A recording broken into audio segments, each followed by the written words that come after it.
Buenas tardes, querida iglesia, mis hermanos. Reciban mis saludos desde casa, cada uno en su casa y Dios en todas las casas, es el lema que tenemos en estos días. Y bueno, en estos días donde estamos confinados, encerrados voluntariamente, estamos participando de nuestras propias angustias, temores, pensamos qué pasará con el trabajo, qué pasará con las cuentas que tengo que pagar, si tendré lo suficiente para poder comer. Y bueno, esto no es nuevo, no solamente las pestes, como hemos visto varias veces en la Biblia, que el Señor actuó por medio de pestes, incluso están profetizadas para los tiempos finales, sino que también eh, hubo encierros importantes, como ¿se acuerdan de Noé? Hace muchos años, al principio de todos los tiempos, 40 días en un arca con apenas su familia, sin poder salir, sin saber, en las manos de Dios. Nos acordamos del profeta Elías también, cuando Jezabel levantó palabras de denuncia de matarlos. Él se escapó y estuvo 40 días también escondido en el desierto, en una cueva que no tenía ni para comer ni beber, y Dios ahí lo guardó. Ni hablar de Pedro y Pablo, que en los tiempos apostólicos estuvieron presos y en lugares de las cárceles romanas, que ya un poquito más adelante vamos a dar los detalles. Después Jesús, Jesús mismo, bueno, voluntariamente fue 40 días al desierto y estuvo ayunando, pero estos 3 días que estamos recordando en este fin de semana de su muerte, no sé a cuánto equivalen de encierro, morir y volver a resucitar. Y después de la muerte de Jesús y en los primeros siglos cristianos, sabemos que hubo una gran persecución y muchos del pueblo cristiano vivían en las catacumbas, que eran cuevas subterráneas, donde allí estaban, se protegían, aún enterraban a los muertos, hacían los cultos al Señor, buscando la protección. Y en tiempos más actuales, me acordaba, por ejemplo, de este caso conocido de esta chica de 13 años, Ana Frank, perseguida, judía, perseguida por los nazis en la Segunda Guerra Mundial, que ella también estuvo confinada, no me acuerdo si 2 años, y algunas chicas más de esa edad, de 13, 15, 18 años, que han hecho vidas paralelas a estas. Eh, pero bueno, de todos estos casos que nombré recién como introducción, yo quería rescatar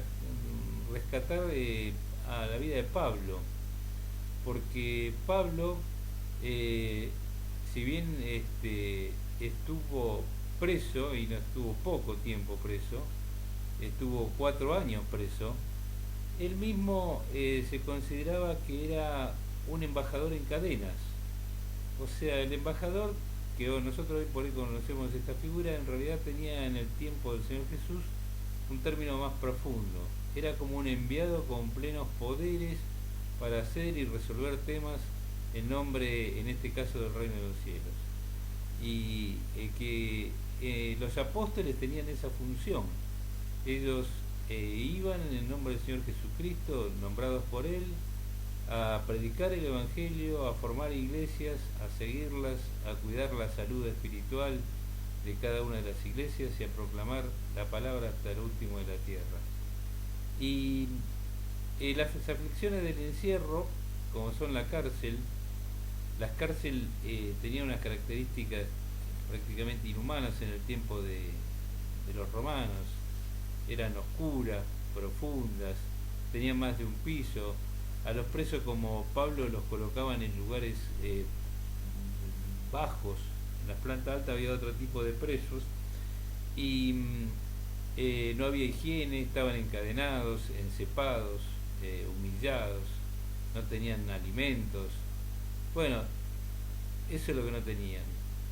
Tampoco tenían, como nosotros hoy que estamos encerrados voluntariamente, no tenían ni internet, ni teléfono, ni redes sociales, ni libros, ni diarios, no tenían derecho ni familia. Podemos decir que los que estaban ahí eran la familia más cercana los que lo acompañaban. Pero en esas condiciones eh, me llamó la atención de que Pablo tuviera el apoyo por lo menos del 90% de aquellos cristianos de esa época, que en realidad no son creyentes, son militantes cristianos. El creyente cree, el militante está activo, actuando, predicando, y la situación podría haber llevado a dos características. Una, si nos pasa a nosotros, bueno, encerrarnos, quedarnos ahí, esperar que pase el tiempo para ver cuando estamos liberados. Por ahí esta situación nos bajonea. Y la otra situación es lo que pasó con Pablo. Pablo se superó de estas cosas y a pesar de estar preso, digamos que la iglesia naciente no murió con Pedro y Pablo presos. Siguió hasta el día de hoy y nosotros somos fruto de esa iglesia. La iglesia no se puede contener como el agua en las manos, se escapa de entre los dedos. Y la iglesia no era Pablo, ni los apóstoles, ni los discípulos del hermano de la época, somos vos y yo, todos, aquí y ahora, y lo que nos precedieron en la fe, entre ellos y esta época que estamos nosotros. Bueno, ¿quiénes estaban con Pablo? Me llamó mucho la atención, estaba estudiando días atrás la carta a los colosenses, escrita por Pablo, por supuesto, a los creyentes que vivían en Colosa, y también a Filemón, porque están relacionadas, porque Filemón vivía en Colosas también. Y me llamó la atención ahí, y después les invito a ustedes, porque por razones de espacio no lo podemos hacer, que lean Colosenses, Filemón, por lo menos están correlacionadas, pero van a notar que en las demás cartas de Pablo, que son 13, las que escribió, nombra a muchas personas distintas, de una manera o de otra. Una de las más nombradas es Timoteo. Timoteo fue un joven pastor, hijo de creyentes, porque la mamá era creyente, también era evangelista, y como vemos lo nombra, siempre estaba ahí como su mano derecha. Tuvimos también a Epafras, que él nombra también, fundador de la iglesia de Colosa, y pastor y evangelista también, porque Colosa no fue fundada directamente por Pablo, sino que Epafras, visitando distintas ciudades como lo hacía Pablo, también predicó el Evangelio y se formó una iglesia en ese lugar. Tenemos a Onésimo, que lo vamos a ver, que figura no solamente en el libro de los Colosenses, sino en Filemón, que es alguien que se convirtió con la palabra que le dio Pablo estando preso juntamente con Pablo, y que después cuando se lo envía a Filemón le dice: te lo envío como un hermano renacido, aceptarlo. Tenemos a Lucas, que figura también ahí en Colosenses, que es el que escribió el tercer evangelio y escribió Hechos de los Apóstoles. A diferencia de este Onésimo, que era un esclavo, Lucas era un médico y formaba parte del equipo de Pablo. Tenemos a Demas, que lo nombra, pero que después vemos en 2 Timoteo 4:16 que dice: bueno, este Demas amó más el mundo y se fue, lo abandonó. Por eso decía al principio que por ahí el 90% hubo apoyo, porque en otras cartas nombra, por ejemplo, a Alejandro, el calderero, que nosotros diríamos el herrero, que también lo abandonó, lo traicionó.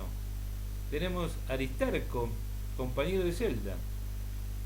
Seguramente pienso que también sería alguien que recibió la palabra del Señor y se convirtió ahí estando en la celda.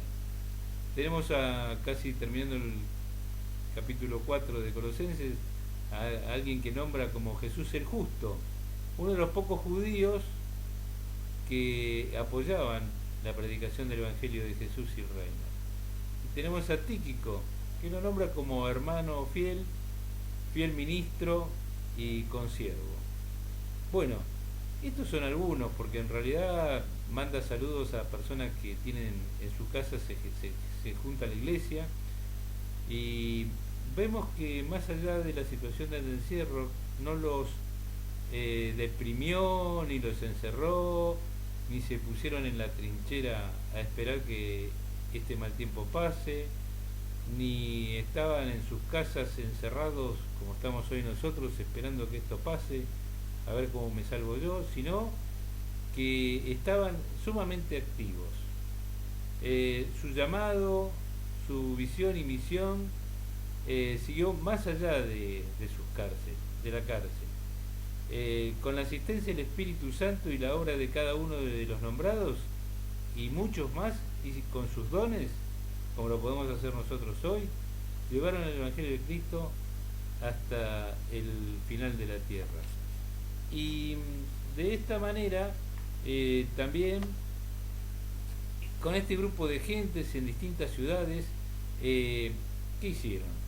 Ayudaron, juntaron ofrendas, me acuerdo de los pobres que estaban en Jerusalén, se ocupaban en la cárcel, en el encierro, como nos podemos ocupar nosotros, en la oración, en leer la palabra, en la acción y misión de la iglesia viva, estando ocupados y preocupados de qué pasaba con todas estas iglesias fundadas en Europa y en Asia, que no eran pocas.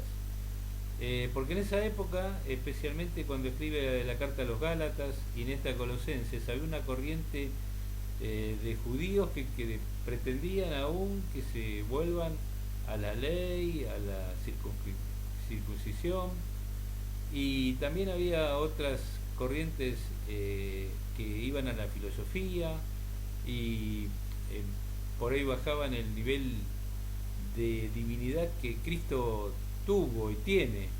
Entonces Pablo se vio también la necesidad de cuidar doctrinal y espiritualmente, y por eso parte de estas cartas llevan a corregir esos defectos o esas corrientes o esas influencias que había, que nosotros puede ser. Hoy estamos en nuestras casas y vemos cualquier cantidad de programas, videos, llamémoslo evangélicos, pero hay que ver y discernir a la luz de la palabra, no de lo que me dice el otro, qué realmente el Señor está hablando. Me acuerdo que Pablo mismo se alegraba mucho cuando los creyentes de Berea no se quedaban con lo que él decía, sino que verificaban, chequeaban en la palabra si lo que él decía era así. Y nosotros debemos hacerlo así, y aún en el confinamiento debemos guardar la sana enseñanza. ¿Cómo podemos saberlo? Yendo siempre a la fuente de este tema y viendo. A veces se cambian palabras, a veces se omiten palabras, y ya a veces el texto es un pretexto para modificar y generar una nueva corriente, un nuevo pensamiento. Por eso trató con este mensaje de poner al Señor en lo que fue. Señor, Dios hecho hombre, que siendo espíritu dejó todo lo que tenía y se hizo uno de nosotros para estar entre nosotros y llegar hasta la muerte y muerte de cruz, como estamos recordando en el día de hoy su crucifixión y muerte, para por sobre eso, como vamos a ver, y que el Señor tomó la vida y resucitó. Por eso como cristianos, y a partir de ahí nos juntamos el primer día de la semana, que es en recordación del día que el Señor resucitó. Y Pablo, ¿cuáles eran las fuerzas que él tenía? Pablo, la fuerza que tenía, porque él mismo decía, yo cuando soy débil soy fuerte. ¿Y por qué? Porque cuando soy fuerte hago la mía, hago mis propios rumbos, busco mis propias cosas, no consulto al Señor, ¿para qué lo voy a molestar?